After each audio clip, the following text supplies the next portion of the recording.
Assalamualaikum warahmatullahi wabarakatuh.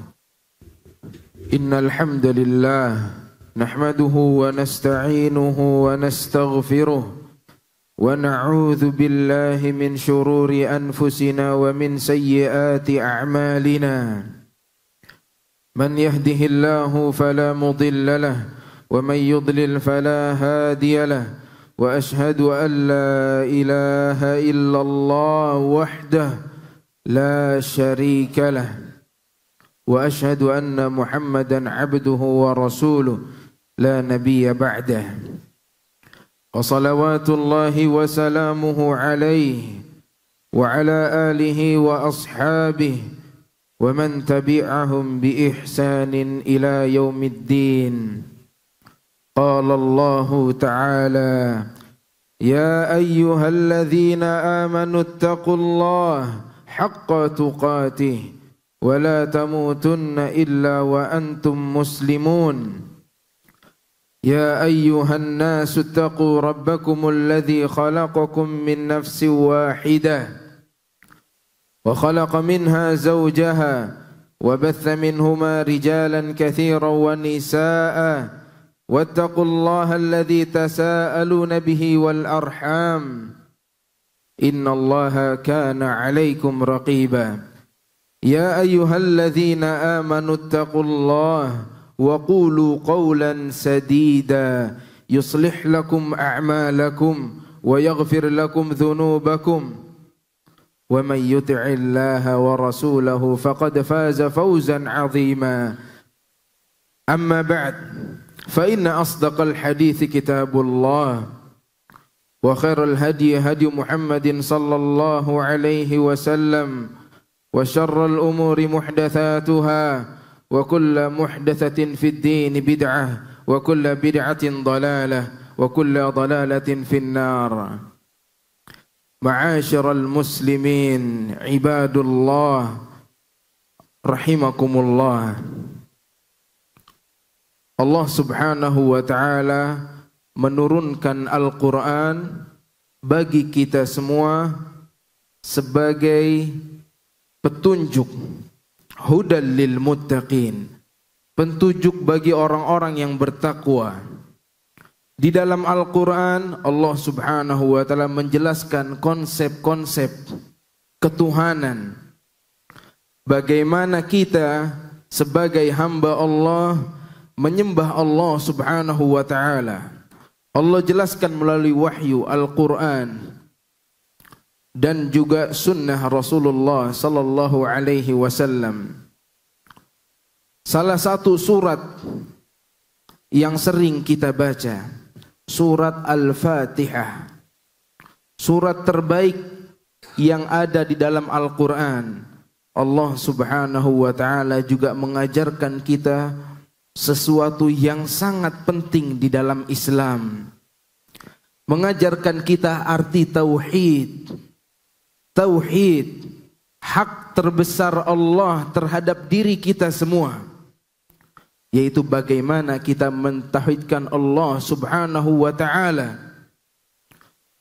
Ketika Rasulullah sallallahu alaihi wasallam ditanya, ma haqqullahi 'alal ibad, Rasulullah sallallahu alaihi wasallam bersabda, an yuwahhidu wa la yusyriku bihi syai'an, yaitu mengesahkan Allah, mentauhidkan Allah dan tidak menjadikan sekutu bagi Allah subhanahu wa ta'ala. Di dalam surat Al-Fatihah Allah mengajarkan kepada kita bagaimana cara kita mentauhidkan Allah subhanahu wa ta'ala. Allah subhanahu wa ta'ala berfirman, Bismillahirrahmanirrahim, Alhamdulillahi Rabbil Alamin. Dengan menyebut nama Allah yang pengasih lagi maha penyayang, segala puji bagi Allah, Rabb semesta alam, Rabbul Alamin. Allah adalah Rabbul Alamin, Zat yang mengatur segala sesuatu yang terjadi di atas muka bumi ini, yang menciptakan kita, yang memberikan kita rizki, yang menakar rizki kita, yang memberikan kita seluruh nikmat, yang mengatur alam semesta adalah Allah Subhanahu wa ta'ala. Tidak ada sekutu bagi Allah. Allah lah yang mengatur alam semesta ini, yang menurunkan hujan, yang mengatur planet-planet, matahari, bulan, semuanya Allah Subhanahu wa ta'ala. Tidak ada yang mampu selain Allah Subhanahu wa ta'ala. Allah yang memberikan kita rizki, yang mengatur kehidupan kita semuanya, yang sedang kita dapati pada hari ini. Rizki, keluarga, jabatan, kondisi yang sedang kita alami adalah semuanya sesuai dengan kehendak Allah Subhanahu wa ta'ala. Tidak ada yang keluar dari kehendak Allah Subhanahu wa ta'ala. Kita hanya bisa berikhtiar, bekerja, berusaha di jalan Allah, tapi semua keputusannya ada di tangan Allah Subhanahu wa ta'ala. Tauhid, hanya Allah yang mengatur ini semua.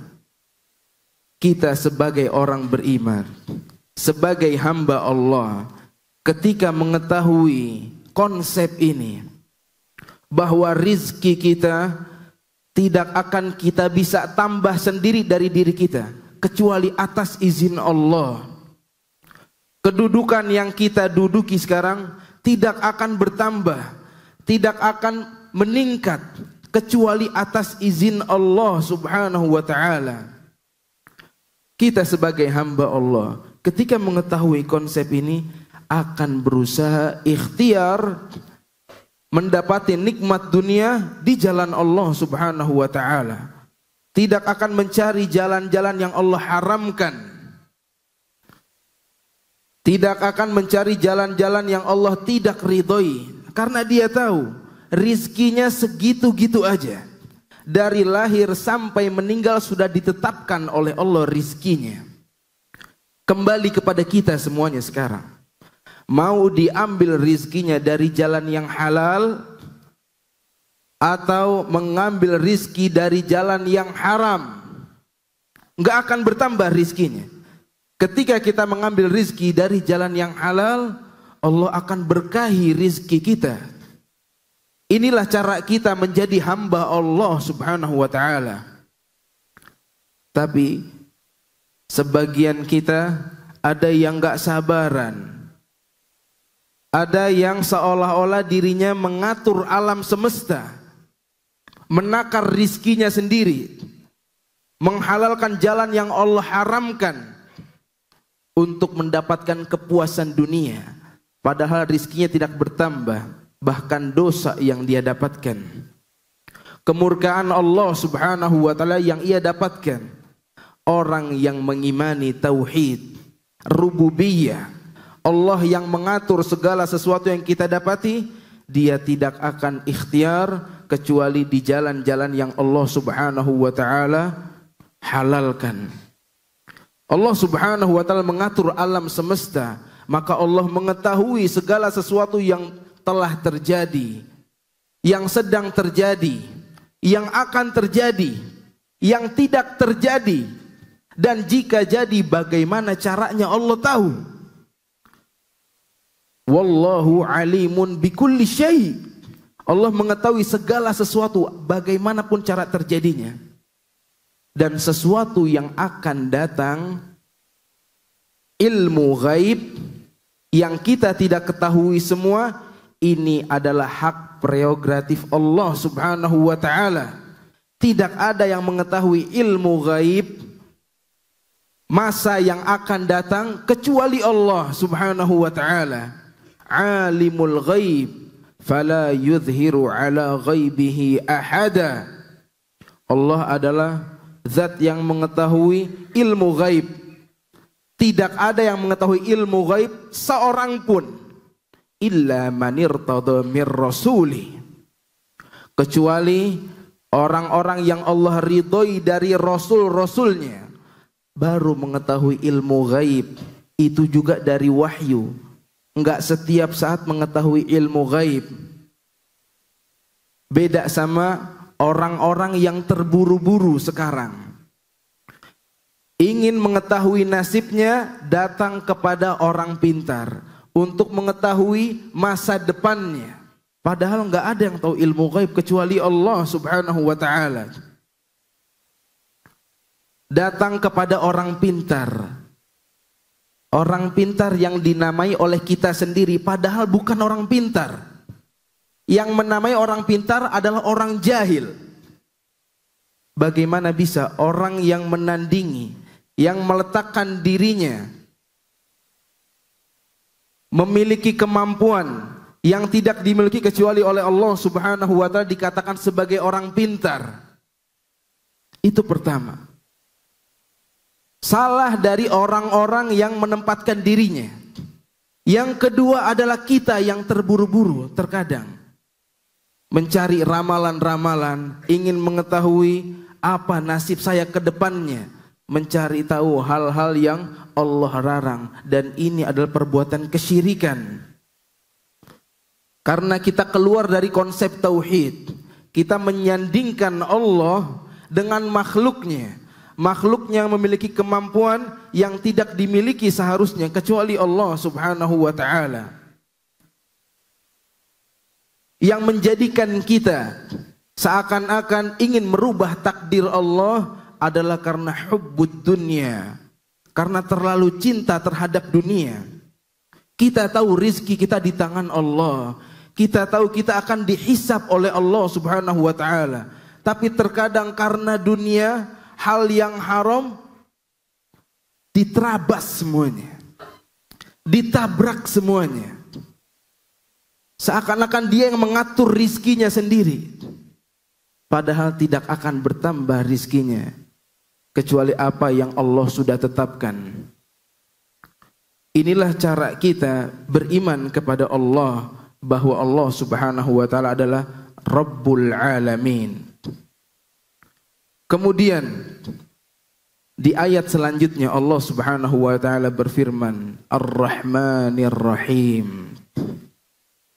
Allah lah yang maha pengasih lagi maha penyayang. Di sini Allah Subhanahu wa ta'ala memberitakan kepada kita bahwa Allah Subhanahu wa ta'ala memiliki asmaul husna wa sifatul ula, nama-nama yang baik dan sifat-sifat yang mulia. Kita sebagai hamba Allah, jika Allah sudah mengatakan di dalam Al-Quran mengenai dirinya, mengenai sifatnya, tugas kita sebagai hamba Allah, sami'na wa ata'na, terima, aslamna. Sebagaimana kita dikatakan sebagai orang muslim, yaitu menerima apa yang Allah katakan di dalam Al-Quran. Jangan coba-coba mentakwil sifat Allah tanpa dalil. Jangan coba-coba merubah sifat Allah Subhanahu wa ta'ala yang sudah Allah katakan di dalam Al-Quran, seakan-akan kita yang lebih tahu daripada Allah Subhanahu wa ta'ala. Bukan seperti ini prinsip seorang mukmin. Ketika mendengar asmaul husna atau sifat-sifat Allah di dalam Al-Quran, tugas kita adalah menetapkan apa yang Allah tetapkan atas dirinya dan menjauhi tasbih, menjauhi persamaan antara Allah dan makhluknya. Allah tidak akan sama dengan makhluknya. Allah tidak akan sama sifatnya walaupun sama nama sifatnya dengan sifat makhluknya. Allah Subhanahu wa ta'ala maha mendengar, dan kita juga mendengar, tapi enggak ada kesamaan antara sifat kita dengan Allah Subhanahu wa ta'ala pada hakikatnya. Allah Subhanahu wa ta'ala berfirman, laisa kamitslihi syai' wa huwas sami'ul basir.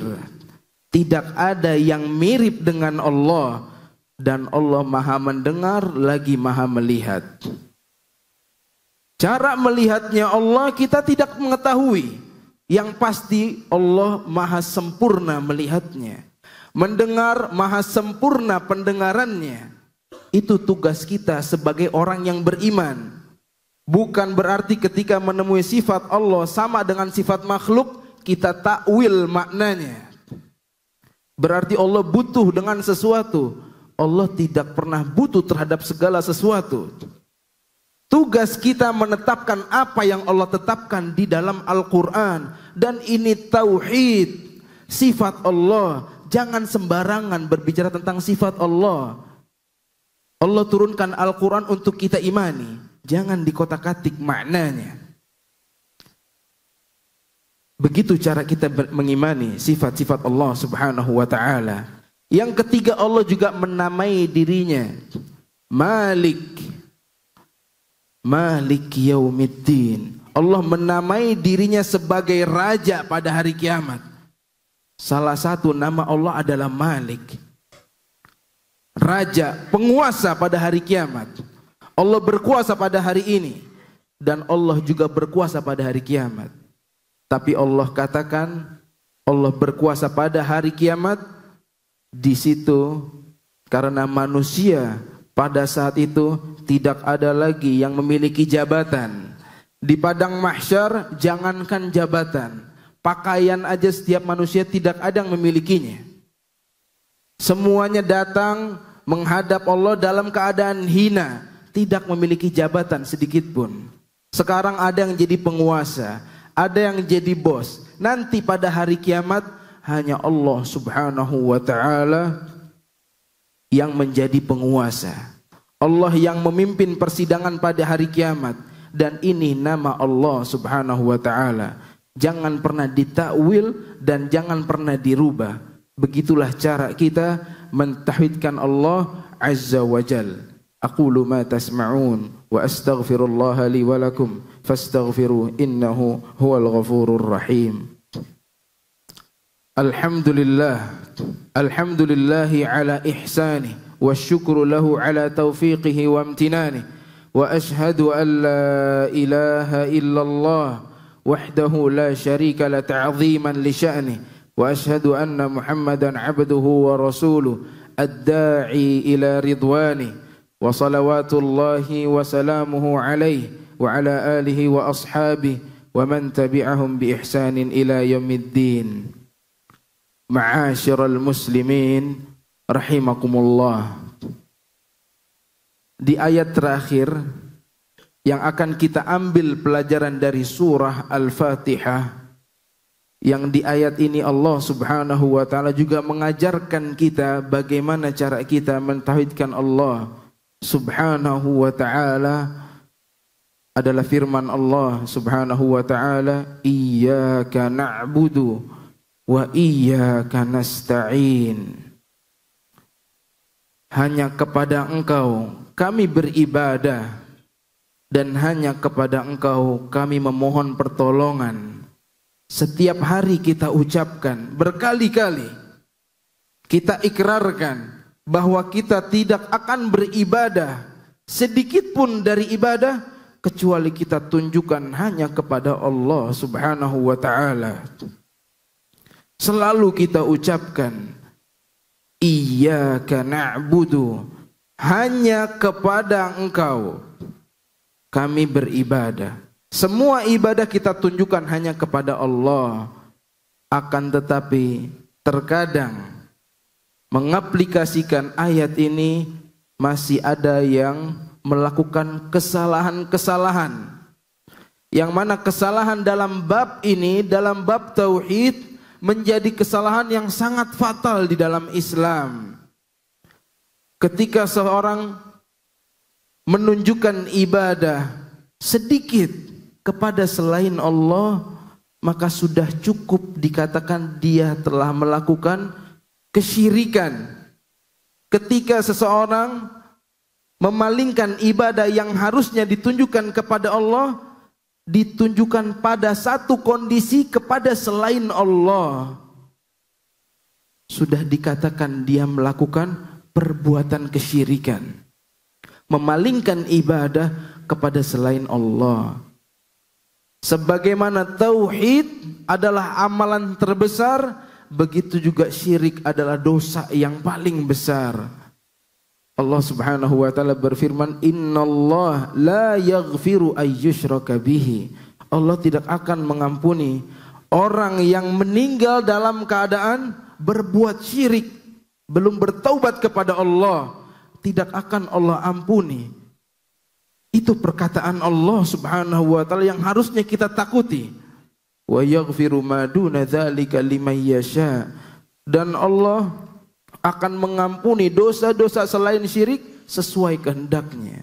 Ini dosa terbesar. Ketika orang salah paham memahami konsep tauhid, ada orang yang berkata iyyaka na'bud,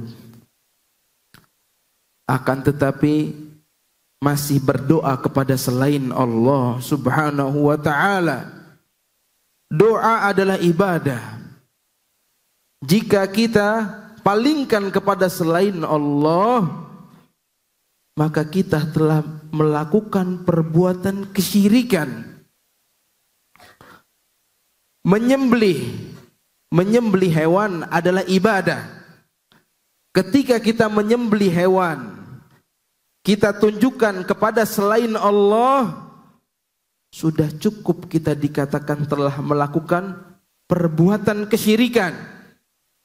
Banyak yang berkata iyyaka na'bud masih menyembelih kepada selain Allah untuk sesajen. Ditanya padahal muslim, diberikan kepada penguasa laut misalnya, menyembelih kepada selain Allah, padahal Allah yang katakan inna salati wa nusuki wa mahyaya wa mamati lillahi rabbil alamin la syarika lahu.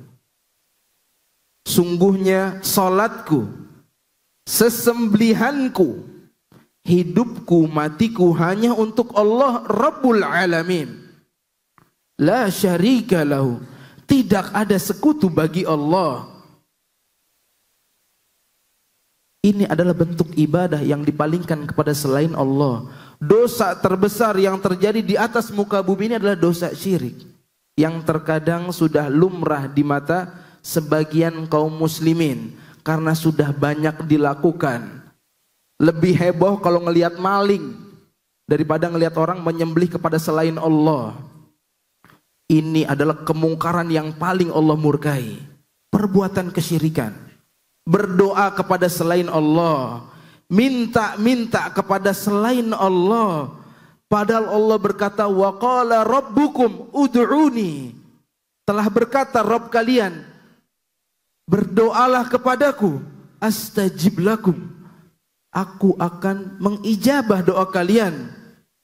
Innal ladzina yastakbiruna an ibadati, sungguhnya orang-orang yang sombong terhadap beribadah kepadaku, enggak mau beribadah kepadaku. Dalam konteks ini Allah mengatakan bahwa doa adalah ibadah. Yang sombong tidak mau berdoa kepadaku, sayadkhuluna jahannama dakhirin, maka akan masuk dalam neraka jahanam. Doa adalah ibadah. Ini perintah Allah. Wa idza sa'alaka ibadi anni fa inni qarib. Wahai Muhammad, jika ada hambaku bertanya kepadamu tentangku, katakan aku dekat. Ujibu da'watad da'i idza da'an. Aku akan menjawab doa-doa jika dia mau berdoa. Jika kita mau berdoa, terkadang kitanya yang gak mau berdoa. Atau berdoa menjadikan orang-orang mati sebagai perantara kepada Allah Subhanahu wa ta'ala. Allah memerintahkan kita berdoa langsung kepada Allah. Langsung kepada Allah. Rasulullah sallallahu alaihi wasallam juga perintahkan idza sa'alta fas'alillah. Jika engkau meminta, maka mintalah kepada Allah. Tidak ada generasi terbaik dari zaman Rasulullah sallallahu alaihi wasallam, para sahabatnya ketika mau berdoa kepada Allah datang ke kuburan. Enggak ada. Minta kepada Allah Subhanahu wa taala. Allah dekat bagi orang yang mau memohon kepada Allah. Dan doa adalah ibadah. Tidak boleh kita tunjukkan kepada selain Allah. Wa annal masajida lillah, kata Allah, sungguh masjid-masjid ini milik Allah. Fala tad'u ma'allahi ahada. Janganlah kalian berdoa bersama Allah ahada, siapapun. Allah hanya semata, Allah lah yang berhak kita berdoa kepadanya. Tidak boleh siapapun menerima doa kita, walaupun dia sebaik-baik makhluk, malaikat, para nabi. Hanya Allah yang berhak menerima doa kita, karena doa adalah ibadah. Inilah realisasi yang bisa kita lakukan ketika kita berkata iyyaka na'bud, hanya kepada Engkau kami menyembah, wa iyyaka nasta'in, dan hanya kepada Engkau kami memohon pertolongan. Itu kurang lebih sedikit pelajaran yang kita bisa ambil dari surah yang paling agung, surat Al-Fatihah. Semoga kita bisa mengambil manfaat dari perkataan Allah Subhanahu wa taala 5 ayat pertama dari surah Al-Fatihah.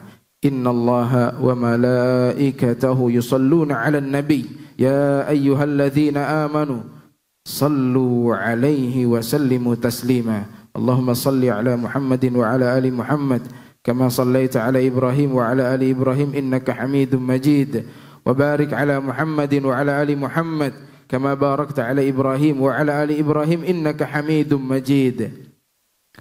Allahumma a'izzal Islam wal muslimin wa adhill asy-syirka wal musyrikin wa dammir a'da'aka a'da'ad din wahmi hawzatad din ya rabbal alamin. Allahumma farrij hammal mahmumina minal muslimina fi Falastin. Allahumma farrij hammahum, Allahumma farrij hammahum wa nafis karbahum washfi mardahum ya rabbal alamin warham mautahum ya rabbal alamin. Allahumma ighfir lil muslimina wal muslimat wal mu'minina wal mu'minat al ahyaihim minhum wal amwat innaka antas sami'un qaribun mujibud da'awat ya qadiyal hajat. ربنا اغفر لنا ذنوبنا وإسرافنا في أمرنا وثبت أقدامنا وتوفنا مع الأبرار. ربنا لا تزغ قلوبنا بعد إذ هديتنا وهب لنا من لدنك رحمة إنك أنت الوهاب. ربنا آتنا في الدنيا حسنة وفي الآخرة حسنة وقنا عذاب النار. وصل اللهم وسلم وبارك على نبينا محمد وعلى آله وأصحابه أجمعين وآخر دعوانا أن الحمد لله رب العالمين.